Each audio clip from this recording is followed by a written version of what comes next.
नमस्कार, आप सभी का एक बार फिर से बहुत बहुत स्वागत है। सो फ्रेंड्स, इस वीडियो में हम बात करने वाले हैं उन चीज़ों के बारे में जो कि आपको नॉर्मल डिलीवरी के बाद होने वाली है। क्योंकि आप अगर पहली बार प्रेग्नेंट हुई हैं तो आपको शायद नहीं पता होगा कि डिलीवरी के बाद आपके साथ क्या क्या चीज़ें होती हैं। और कई बार ऐसा होता है कि हमें पता नहीं होता, हमें अचानक से ही झटका लग जाता है कि ये क्या हो गया। वैसे बहुत बड़ा झटका नहीं लगता, लेकिन पता नहीं होता, थोड़ी सी परेशानी होती है। तो इसीलिए कुछ चीज़ें आपको पहले ही मालूम होनी चाहिए ताकि आप तैयारी कर सकें, उसके लिए पहले ही तैयार रहें। तो आज का वीडियो स्टार्ट करते हैं। बाकी देखो, बहुत सारे लोग ऐसे हैं जिन्होंने कि चैनल को अभी तक सब्सक्राइब नहीं किया, वीडियो देखते हैं, पसंद करते हैं, लेकिन चैनल को सब्सक्राइब नहीं करते हैं। प्लीज़ कर लो यार, हमारे भी 1 मिलियन करवा दो। अगर आपको वीडियो पसंद आता है, लाइक करते हो तो सब्सक्राइब भी जरूर करें, ठीक है। तो चलिए वीडियो स्टार्ट करते हैं। सो फ्रेंड्स, देखिए, आपकी नॉर्मल डिलीवरी हुई हो या फिर आपकी सिजेरियन डिलीवरी हुई हो, डिलीवरी के बाद आपके साथ कुछ परेशानियां होती हैं, जैसे कि ब्लीडिंग होना। नॉर्मली डिलीवरी के बाद सभी महिलाओं की ब्लीडिंग होती है और ब्लीडिंग आपका 10 दिन से लेकर 6 सप्ताह तक रह सकता है।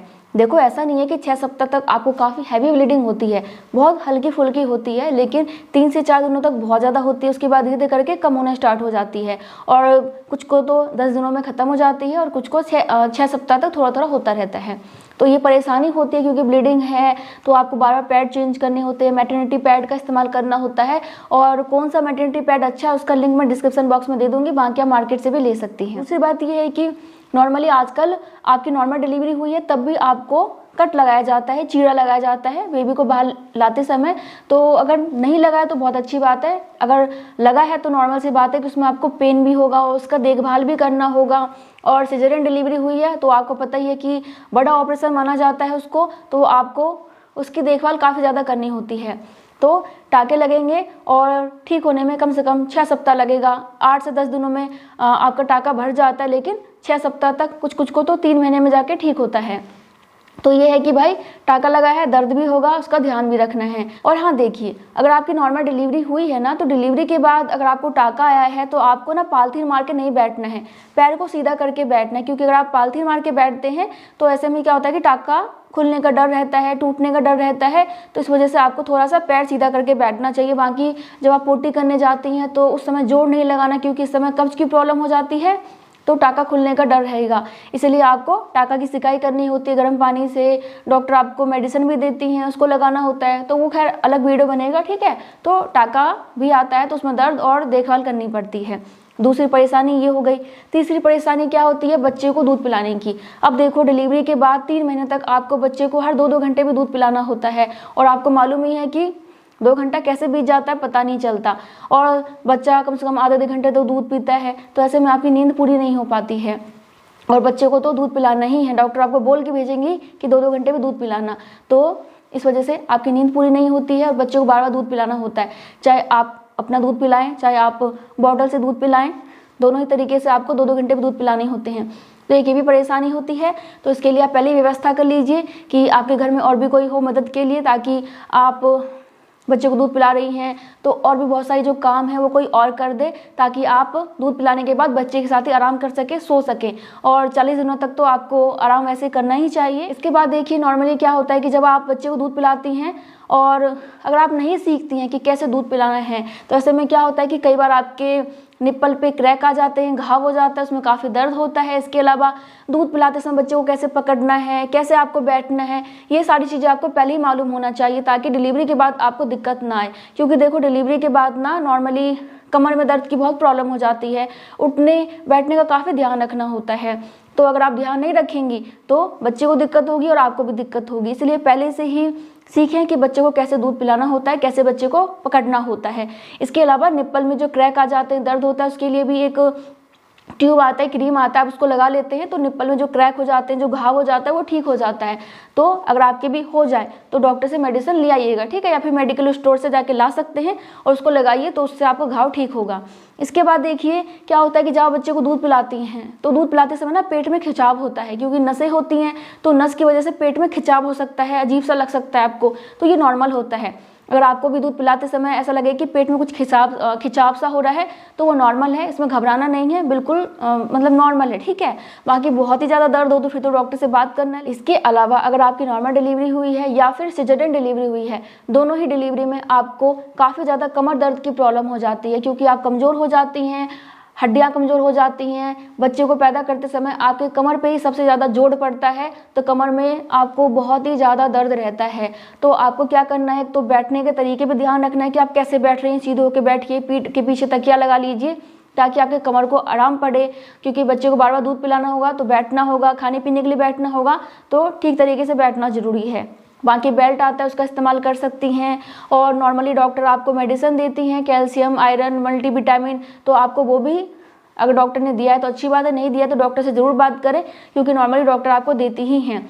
तो पहले ही मालूम रहेगा तो आप स्टार्टिंग से लेना स्टार्ट कर देंगे तो क्या होगा कि आपको दर्द कम होगा। बाकी आप सिकाई भी कर सकती हैं गर्म पानी से, तो इससे भी आपको कमर दर्द में आराम मिल जाएगी। लेकिन नॉर्मली ज़्यादातर महिलाओं को कमर दर्द का सामना करना ही पड़ता है और ये बहुत ही नॉर्मल है, ठीक है। इसके बाद देखिए, डिलीवरी के बाद क्या होता है कि आपका जो पेट है ना, लगभग 6 मंथ प्रेगनेंसी जैसा लगता है, पेट फूला हुआ रहता है। तो आपको ऐसा नहीं है कि डिलीवरी के बाद ही दिमाग ख़राब कर लेना है कि मुझे जल्दी से पतला होना है, जल्दी पतला होना है। अपना वजन कम करने के लिए जल्दबाजी ना करें। 6 महीने तक बच्चे को दूध पिलाना होता है और 6 महीने में आप अच्छे से ठीक हो जाती हैं, बच्चा भी थोड़ा बड़ा हो जाता है। तो कोशिश करें कि 6 महीने तक आप ज़्यादा ध्यान ना दें कि मेरा वजन कम होना ही चाहिए। लेकिन हाँ, आप क्या कर सकती हैं कि अपने खाने पीने का ध्यान रख सकती हैं। मतलब कि ऐसा कुछ मत खाइए जिससे कि मोटापा बढ़े, यानी कि तला भुना मसाले वाला खाना या फिर ज़्यादा वसा वाला खाना, है ना, ज़्यादा ऐसा खाना जिसमें कि मोटापा बढ़े। तो आपको ऐसा खाना नहीं खाना, सिंपल खाना खाइए ताकि बच्चे को भी पोषक तत्व मिले और आपका भी वजन संतुलित रहे। इसके अलावा डिलीवरी के 8 से 10 दिनों के बाद से आप टहलना स्टार्ट कर सकती हैं, हल्का फुल्का एक्सरसाइज शुरू कर सकती हैं, जिससे कि ऐसा नहीं होगा कि आपका मोटापा उतना ही रहेगा, मोटापा धीरे धीरे कम भी होगा और हो सकता है कि 6 महीने में या फिर 1 साल के अंदर आप ठीक भी हो जाएं। तो स्टार्टिंग से बहुत ज़्यादा मेहनत नहीं करनी है, लेकिन आप हल्का फुल्का एक्सरसाइज शुरू कर सकती हैं, टहलना शुरू कर सकती हैं, लेकिन दिमाग पे लोड नहीं लेना कि मुझे पतला ही होना है, ठीक है, क्योंकि बच्चे का ध्यान रखना है तो वो ज़्यादा ज़रूरी है। नॉर्मली डिलीवरी के बाद आपका डाइट काफ़ी चेंज हो जाता है और कुछ हार्मोन्स परिवर्तन भी होते हैं, जिस वजह से कि आपको ना नॉर्मली कब्ज की प्रॉब्लम रह सकती है। और ये ज़्यादातर महिलाओं के साथ होता ही है कि उनको कब्ज की प्रॉब्लम हो जाती है, ठीक से पोटी नहीं आती है। तो ऐसे में आपको थोड़ा सा मेडिसिन भी लेना चाहिए अगर आपको ज़्यादा है तो। बाकी खाने पीने का ध्यान रखिए, ऐसी चीज़ें खाइए जिससे कि आपको कब्ज की समस्या ठीक हो, जैसे कि पपीता खा सकते हैं या फिर फाइबर रिच फूड खाइए, हरी सब्जियां खाइए और सलाद वगैरह खाइए, जिससे कि आपका पेट अच्छे से क्लीन रहे। और बहुत ही ज़्यादा अगर आपको कब्ज की समस्या है तो ऐसे में आपको पाइल्स होने की प्रॉब्लम हो सकती है, और पाइल्स हो गए तो आपको काफ़ी दर्द भी होगा, ब्लीडिंग भी होगी। तो ऐसे में आपको डॉक्टर के पास तुरंत जाना चाहिए।